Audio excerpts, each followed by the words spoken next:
Cheers, everybody. We are back for another edition of Bourbon on a Budget. It's review time. TJ Pittenger, Brendan Snowden, and Ben Cock. We're going to fly through this review because some of us had prior engagements that they are trying to keep. Prior engagements? Like we told you guys on Tuesday's episode, we are reviewing Redbreast Heaven's Door Redbreast Cask Finish. Brendan. Hello. Tell us a little bit about it. Let's jump into this. Knock, knock, knocking on heaven's door. Knock, knock, knocking on heaven's door. So Heaven's Door, I'm holding it up for the people to see. Half of it's through already. We've gone through this quickly. But so Heaven's Door is a brand from Bob Dylan. Ever hear of him? I have. He sings songs and writes them too. He plays the intro.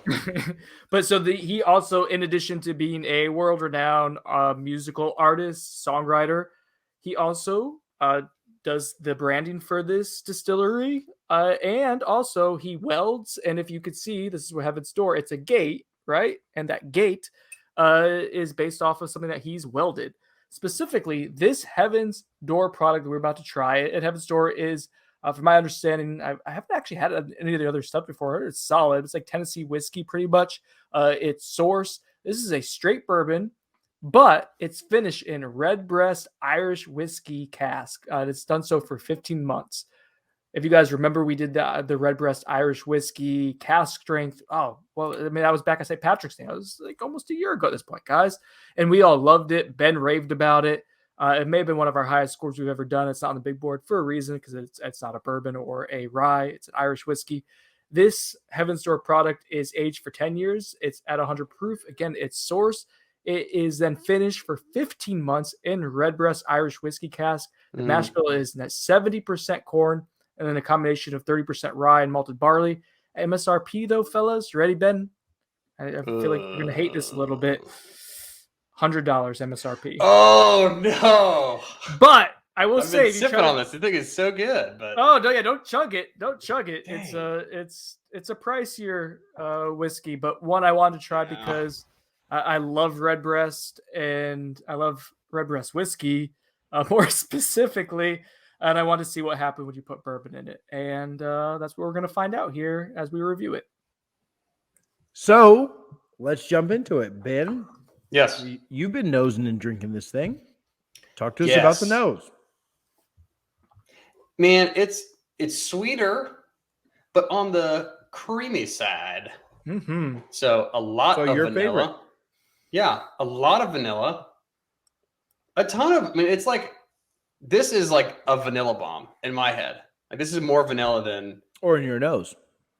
yeah. In my nose, this is more of a vanilla bomb than most other things we call vanilla bombs. This is all vanilla.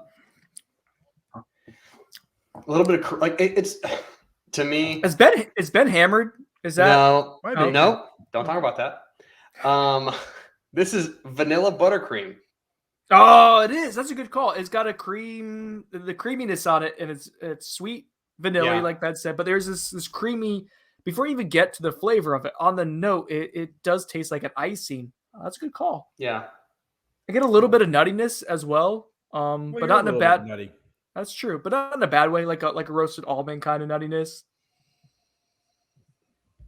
I think that vanilla creaminess that Ben's getting is totally an influence. And I wish we had just like a normal, like 10-year-old Heaven's Door laying around. But I think that's an influence from the Redbreast, the Irish whiskey, because Irish whiskey is shortbread cookie, vanilla, typically. That's what the Redbreast does well. So I imagine that's kind of what you're getting there.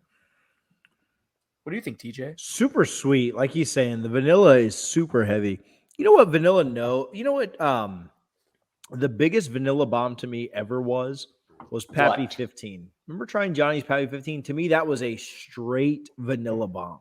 And in no way, before I've even tasted this, am I comparing this to Pappy 15. But that was the biggest vanilla bomb to me ever. And so, this is vanilla cream though. This is like if you go to Starbucks. And okay, you're like, that's like, sweet cream, oh, I wanted you vanilla know? bean, but I got vanilla. They're but very similar. vanilla cream is very different than But like a there vanilla is bomb. a difference. Yeah. Have you ever had a bomb of vanilla go off in your house? It Yeah. is catastrophic. Never. This is good. It's a good It's nose. Yeah. it's a very pleasant nose. All right, let's Very taste This it. thing is solid. It's a solid nose, as Ben says. I like those ears. Fellas, you're not It's going to Halloween believe this, but the flavor on the palate initially, it's creamy vanilla. Hmm. Who would have guessed? It's so. I just cohesive. crushed so many fries and a cheap burger that Yes. it's going to take me a few more sips to get there. Oh my God. I ruined think it. the size of Brendan's sample he sent down was probably the same cost as that burger and fries. At $100 a bottle, basically I thought he was going somewhere else when he was talking about my size. This the is basically tiny dinner. size of Brendan's sample. Hey, we're 2 days past your birthday, so you are now 40 years and 2 days old. How does it feel Jeez, you're so old, dude. when this comes out? I just can't wait to get my senior discount and have an early bird special outside of Del Boca Vista. Again, LARP. if you guys watched Tuesday's episode, I really appreciate you guys getting me that Sagmore Spirits and that Brendan getting me that Midwinter Night's Dram. That's really nice of you guys. I got you, man. Thank Not you guys accurate very at all. much. Only half of that was accurate. Don't you hate it when you have a friend who you do something nice for and then he always wants more and more and more and more? And so If you give TJ a cookie, he'll take your other cookie. Yes. I All right. don't think you know what that means. Yeah. He'll if you lead a mouse to water, the early It'll bird teach gets it to work. drink. Don't Yeah. look a gift mouse in the horse. Yeah. This is a great episode. Don't call quarter 3 defense on the last play of a game against Jacksonville. Whoa! State. all right. I don't know what's going on. Always cover 2 man or possibly a robber. TBD. All right. Okay, so what do you think about the Ben taste? Yes. Any thoughts on the taste? Yeah, it tastes like vanilla buttercream, like the frosting. You order a cake and you just lick the vanilla buttercream frosting off the side with your tongue, madam. Right? Yeah. How else That's what would it you tastes lick like. something? How else would you lick something? With what? Madam. That's just like that. But it's always going to be Madam. with your tongue. Right. It's like It's Always Sunny, the one girl. Who's just Sometimes. Cloudy. butter. All right, this is inappropriate, boys. Butter. Oh my God. Remember when TJ was like, hey, make this a quick review? He just meant all of us be awful at the same time and just elongate this, prolong it. And Maybe. Let's just do this another night. All right, so finish. Wait, are you guys getting anything else other than buttercream? Because I'm getting a little toast, a little cinnamon, but like barely anything else. It's that buttercream frosting. There's definitely some good spice on the end of it. The finish is nice. Mhm. There's some good spice that comes in on the end. Almost like a meringue pie. What's our proof on this? There is a little citrusiness to it for sure. Ben, it is 100 proof. So Okay. like some lemon meringue pie that has some cinnamon and clove Oh, thrown in little the end. Cinnamon of it. Sprinkle on it? meringue. So we're gonna get into the scoring for this soon, guys. Like this is doing everything really well. It's not blowing me away like any category. It's just super pleasant and enjoyable. So I don't know what that's gonna lead to score wise. It's really good. It's something that I would like. I think everyone, whether you're a beginner or a chiseled veteran like ourselves, could enjoy this because we are enjoying it. But it's just Mhm. it's nothing crazy. It's nice and solid and good. That's pretty much what Irish whiskey does to the world. It's just like fine. All right, let's get into it. You get 2 points for nose, 4 for taste, 1 for finish, 1 for cohesiveness and complexity, and 2 for value. Nose, let's go Ben first.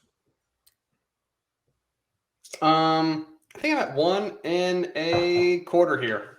I like the nose. It's not super complex, but it's very nice. So I'm between 1 1/4, 1.5. 1 1/4.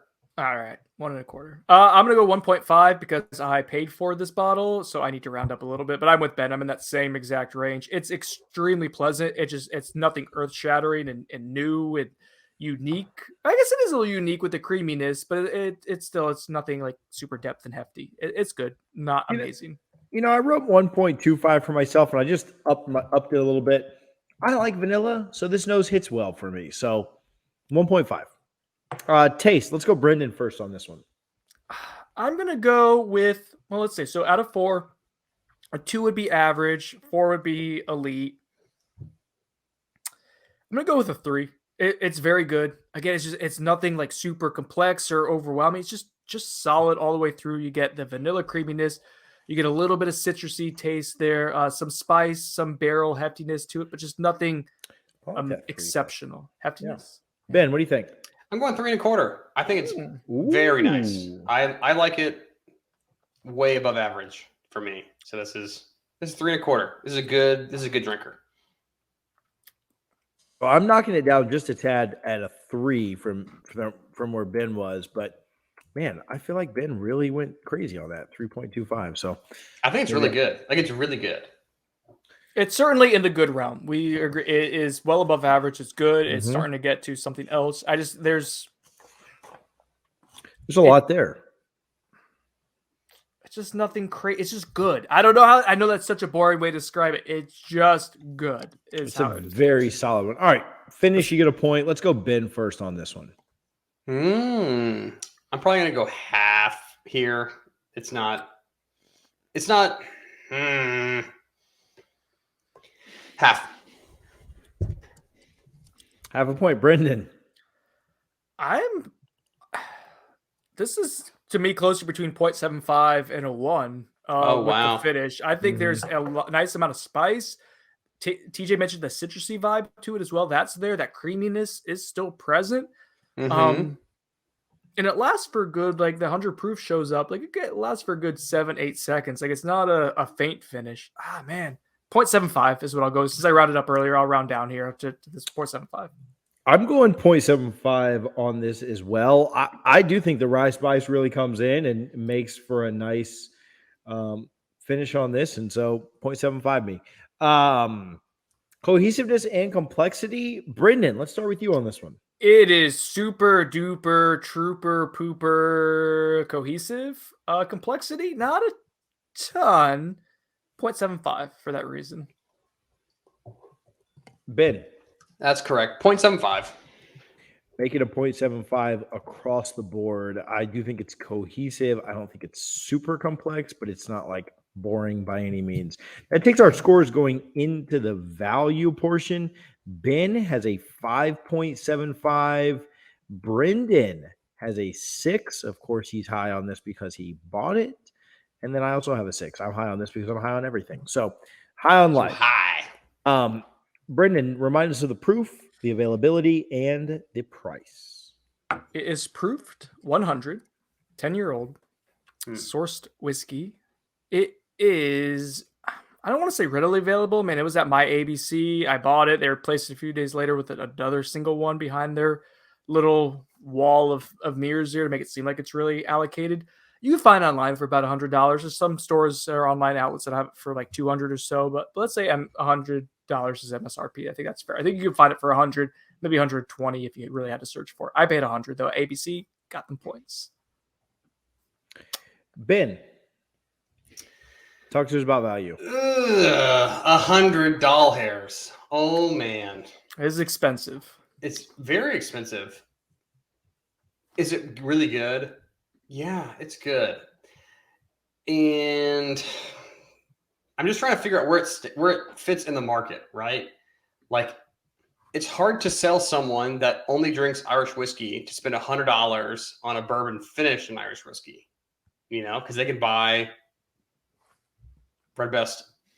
Red Best. It's the Red Best. Yeah, like something really great for that. The cask strength, which you love, Ben, I think was about $80. It's at 120 proof. It's aged at least 12 years old. So it's an older whiskey, higher proof, for less money. And I don't think it's like that drastically different. You gave that a 5.5 heading into value. You gave this a 5.75 heading into value. So slightly better. But yeah. What did I give value on that? I think you gave it a 0. A 0. I was between a 0.25 and a half on this. You gave that a point. You gave that a 0. Yes, correct. But I think that's before we were doing 0.25s and we were still kind of new and figuring out the scoring system. So Ben gets. I'm thinking, gosh, $100, man. Okay, at least 100 proof. That's good. 0.25.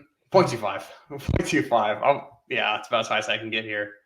I don't know who buys it. Who buys this other than Brendan Sinone? Yeah, I'll go 0.5 here just because. I mean. It's good. A 6 out of 8 is very good, but just a hefty price tag on that. And there are other 6 out of 8s out there that you can find. I basically just did one on Tuesday. I did a $55 6 out of 8, and I gave that a 1.5. But and for double the price, and I'm basically saying both bourbons are as good as each other. I'm gonna have to give this just a 0.5. Brendan, take us home. I took us home with a fart sound. Out of 2. So I don't regret buying this. Like I don't have buyer's remorse on it. It's a nice bottle. I've been able to share it with you guys.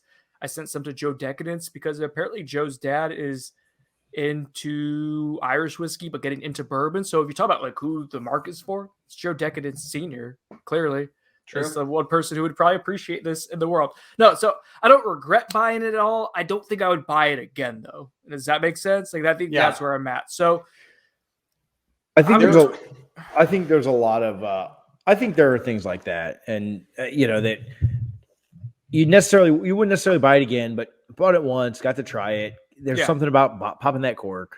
And I will bring this down. My dad's, like I've talked about before, kind of a novice bourbon drinker, or someone who enjoys it. I'm gonna go see him this week. I think I'm gonna bring this down for him to try because I think he'll really enjoy it. There are a lot more $60 bottles that I won't drink that I regret way more than this $100 bottle that I will drink. Because this is good. Yeah. Like, it's good. Like you'll finish the bottle, but there's a lot of $60 bottles in my cabinet that I'm like, dang man, I gotta get rid of that somehow. How in the world am I gotta start making cocktails out of it? Yeah, no. I'm halfway through this and like I don't wanna I am gonna be bummed when it's done, but I don't want to buy a new one. So right. Oh, real quick, Bob Dylan says about this bourbon, I'm really glad Heaven's Door is being associated with Redbreast. It's a thrill and an honor. Thanks, Bob. Right? That's awesome. All right. In my line of work, that's a money quote. All right. So I will give it a 0.75. I'm going to be a homer because I paid $100 for it. I can't say it was below 5 or below 1, but I don't think you guys are far off with what you're putting down there. So our total scores, Ben 6, myself 6.5, Brendan with a 6.75, brings a 6.41, 6.42 if you round up. Not a big border, but a good bourbon, just kind of pricey for that. Maybe grab a pour of this if you find it out somewhere. Maybe that's a good option for you to try. It'd be worth drinking. So probably find it a little bit more expensive pour, but probably good. Hey, go check out Tuesday's episode, though, where we did a review. Not a review, but I reviewed 1910, and we did a toast-off. A ton of fun on that episode. Go check that out. Check out our social medias, Bourbon on a Budget. Until next time, for Fincock, Brendan Snowden, and TJ Pittenger, cheers. Cheers.